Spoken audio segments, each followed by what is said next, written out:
We're looking at the island Redberry, Rhamnus pirifolia. This plant is found here on Santa Cruz Island and a lot of scattered locations around the island, but also on San Clemente Island, Catalina, Santa Rosa.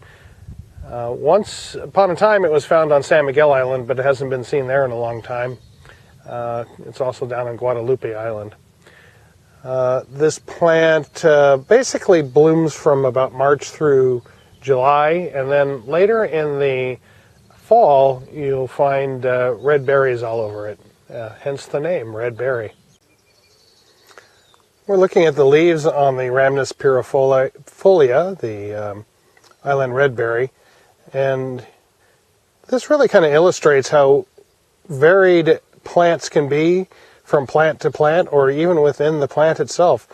There's a mature leaf right here that's been around for, probably a year, and this is the fresh growth from this season. They look very different. They're different colors, different shapes.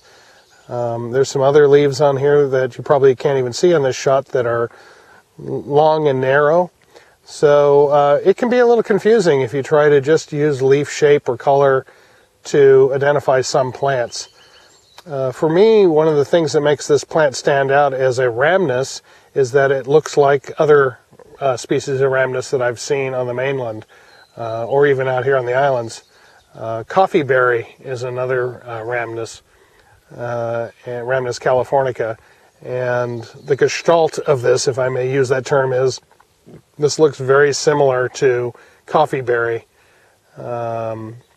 Obviously, when this plant is in fruit with its red berries all over it, you can't miss it. Very few things look like it.